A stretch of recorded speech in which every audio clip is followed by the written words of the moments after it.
महाराष्ट्रात 21 जून 2022 ला उद्धव ठाकरेंची शिवसेना फुटली. राज्यातलं महाविकास आघाडीचं सरकार गेलं. राज्याचं विरोधी पक्षनेते पद गेलं ते काँग्रेसकडे. शिवसेनेच्या फुटीनं उद्धव ठाकरेंना कमालीची सहानुभूती मिळाली. महाविकास आघाडीचं नेतृत्वच उद्धव ठाकरेंकडे गेलं. उद्धव ठाकरे महाविकास आघाडीचा चेहरा झाली.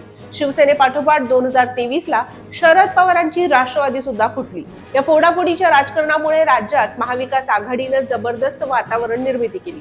लोकसभा निवडणुकीत भाजपला मोठा धक्का देत महाविकास आघाडीनं जबरदस्त यश मिळवलं. सर्वात आश्चर्याचा धक्का दिला तो काँग्रेसनं. लोकसभेला काँग्रेसला सर्वाधिक 13 जागा मिळाल्या. काँग्रेसचा आत्मविश्वास कमालीचा वाढला. विधानसभा निवडणुकीत महाविकास आघाडीत सर्वाधिक जागा काँग्रेसच्याच वाट्याला आल्या. मात्र या निवडणुकीत काँग्रेसची अशी काही दानादान झाली ती विचारता सोय नाही. दिग्गजांचा पराभव झाला. मातब्बरांना लोकांनी घरी बसवलं. काँग्रेसचं पुरतं पानिपत झालं. काँग्रेस संपली. काँग्रेसचं आता काय खरं नाही अशा वल्गना पुन्हा सुरू झाल्या. मात्र काल काँग्रेसनं असा काही निर्णय घेतलाय जो टिपिकल काँग्रेसला सूट करणारा आहे. सर्व प्रस्थापितांना धक्का देत काँग्रेसनं हर्षवर्धन सपकाळ यांना काँग्रेसचं प्रदेशाध्यक्ष केलं. आता या मागचं काँग्रेसचं गणित काय? काँग्रेसला खरंच या निर्णयाचा फायदा होईल का? हेच आपण या व्हिडिओच्या माध्यमातून जाणून घेणार आहोत. नमस्कार, मी अश्लेषा आणि तुम्ही पाहताय वन इंडिया मराठी.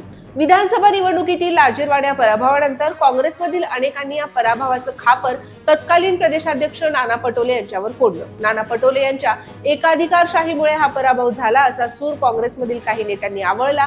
नाना पटोलेंच्या राजीनाम्याची मागणी सुद्धा सातत्यानं होऊ लागली. मात्र नाना पटोले नंतर आता प्रदेशाध्यक्ष कोण असा प्रश्न साऱ्यांनाच पडला. आता पृथ्वीराज चव्हाण, बाळासाहेब थोरात, विजय वडेट्टीवार यांसारखे जुने खेळाडू नको असं मत अनेकांनी मांडलं. तर दुसऱ्या बाजूला कोल्हापूरचे बंटी पाटील, सांगलीचे विश्वजित कदम, मुंबईचे भाई जगताप किंवा वर्षा गायकवाड यांच्यापैकी एकाला काँग्रेसनं प्रदेशाध्यक्ष करावं अशी मागणी काँग्रेसच्या कार्यकर्त्यांनी केली.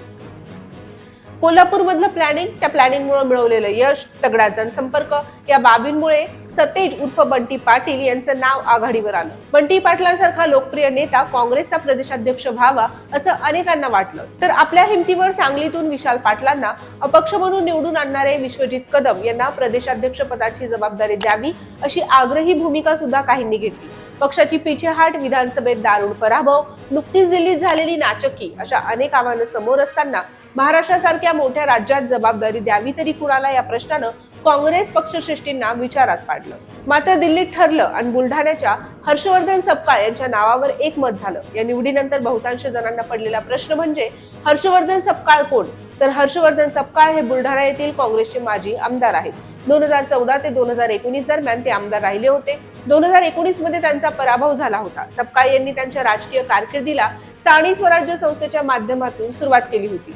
भारतीय राष्ट्रीय विद्यार्थी संघटनेच्या माध्यमातून राजकीय जीवनात सक्रिय ते झाले. महाराष्ट्र प्रदेश युवक काँग्रेसचे उपाध्यक्ष राहिलेले आहेत. सुरुवातीला ते जिल्हा परिषद सदस्य म्हणून सुद्धा निवडून आले. त्यानंतर त्यांचा राजकीय प्रवास हा चढताच राहिलाय. 1999 ते 2002 मध्ये ते जिल्हा परिषदेचे अध्यक्ष होते. त्यानंतर त्यांचा राहुल गांधी यांच्याशी संपर्क आला.